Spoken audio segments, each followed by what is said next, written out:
नमस्कार साथियों, मैं Sushil Kumar Baswal, assistant professor political science, government college Sikrai. आज हम आपके मध्य भारतीय राज्य व्यवस्था से संबंधित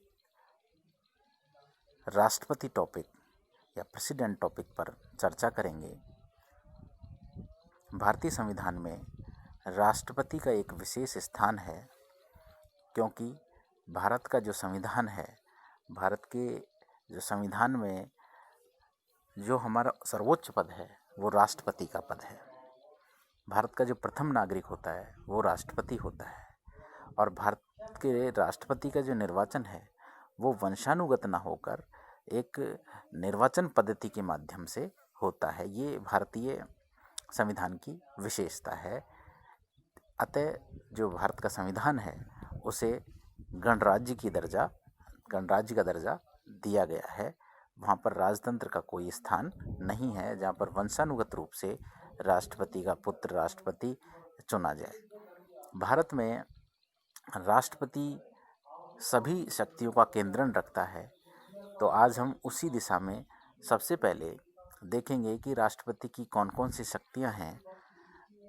वैसे तो हम देखेंगे कि राष्ट्रपति की दो प्रकार की शक्तियों का उल्लेख किया गया है। एक तो राष्ट्रपति की सामान्यकालीन शक्तियाँ, जब परिस्थितियाँ बिल्कुल सामान्य होती हैं तो उस समय जो हमारा राष्ट्रपति है वो किन किन शक्तियों का प्रयोग कर सकता है, और दूसरी है आपातकालीन शक्तियाँ।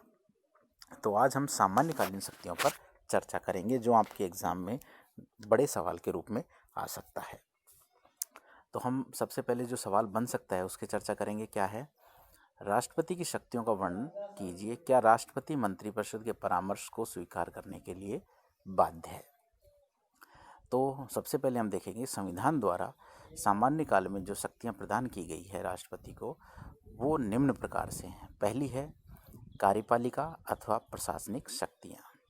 संविधान के आर्टिकल 53 में कहा गया है कि संघ की कार्यपालिका शक्ति राष्ट्रपति में निहित होगी। मतलब जो शक्तियों का केंद्रण है, यानी संघ की जितनी भी शक्तियां हैं उसका केंद्रण कहाँ होगा आर्टिकल 53 के अंतर्गत?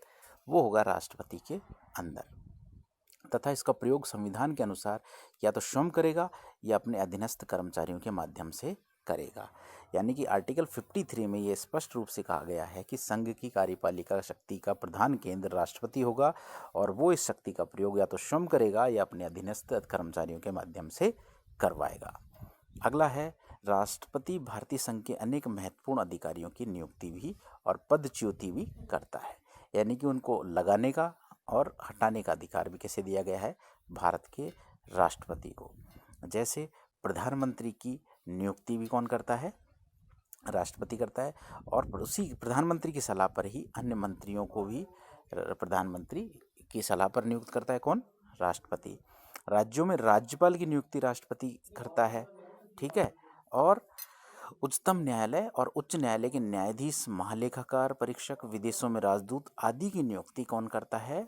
राष्ट्रपति करता है।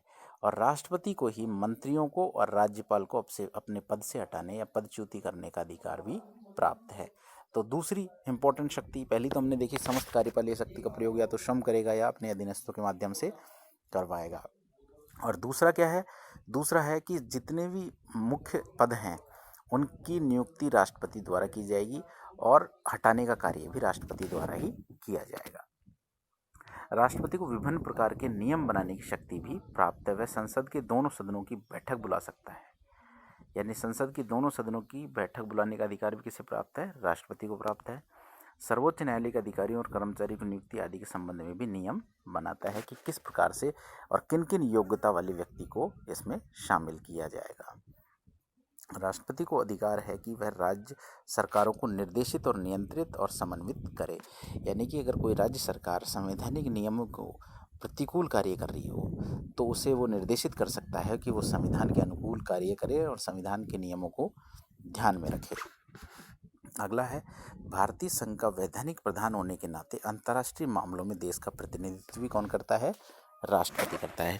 यानी कि राष्ट्रपति मूलतः जितने भी वैदेशिक संबंध हैं, वैदेशिक यात्राएं हैं, वैदेशिक संधियां हैं, उन सब का प्रधान कौन होता है? राष्ट्रपति होता है। यानी हमारे जो अंतर्राष्ट्रीय संबंध हैं, अंतर्राष्ट्रीय मामले हैं, उन सब का प्रतिनिधित्व कौन करेगा? राष्ट्रपति करेगा। राष्ट्रपति भारत की समस्त सेनाओं का प्रधान सेनापति होता है। यानी कि आप ये भी ध्यान रखेंगे, तीनों सेनाओं का प्रधान सेनापति कौन होगा? राष्ट्रपति होगा, चाहे वो थल सेना हो, चाहे वो जल सेना हो, चाहे वो वायु सेना हो। राष्ट्रपति संसद का अधिवेशन बुलाता है। संसद का 17वां वाचन भी उसी के द्वारा किया जाता है। वह किसी भी समय लोकसभा को भंग कर सकता है। यानी लोकसभा को भंग करने का कार्य भी कौन करता है? राष्ट्रपति करता है। राष्ट्रपति को राज्यसभा में साहित्य, विज्ञान, कला या अन्य क्षेत्र में विशेषता रखने वाले 12 व्यक्तियों को वो मनोनीत कर सकता है। लोकसभा में आंग्ल भारतीय समुदाय के 2 सदस्यों को मनोनीत करने का अधिकार भी किसे प्राप्त है? राष्ट्रपति को प्राप्त है। संसद द्वारा पारित कोई भी विधेयक राष्ट्रपति की स्वीकृति के बाद ही कानून बनता है। यानी कि किसी भी विधेयक पर कितनी भी बहस हो जाए, लेकिन वो अंतिम साइन होने के लिए, अंतिम सहमति के लिए किसके पास जाता है? राष्ट्रपति के पास जाता है। और राष्ट्रपति या तो उस विधेयक को अपने हस्ताक्षर करके कानून का रूप प्रदान कर देते हैं, या फिर उसमें होता क्या है, राष्ट्रपति इस प्रकार की व्यवस्था भी रखते हैं कि उसे, अगर वो कहीं संविधान के कुछ अंश उसके प्रतिकूल हैं, तो उनको वापस संसद में पुनर्विचार के लिए लौटा सकते हैं। एक राष्ट्रपति की यही इस एक छोटी शक्ति का मैं उल्लेख करना चाहूँगा, जेबी निषेधाधिकार या वीटो पावर। अब वीटो पावर क्या है?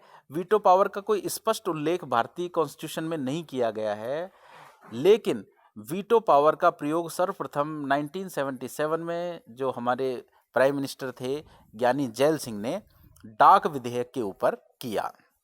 डाक विधेयक को संसद के दोनों सदनों द्वारा पारित किया गया और राष्ट्रपति ज्ञानी जैल सिंह के पास भेजा गया, लेकिन ज्ञानी जैल सिंह ने उसे अपनी फाइल को वहीं रैक में रख दिया, जिससे ना तो वो कभी कानून का रूप ले पाया और वो वहीं पर दफन हो गया।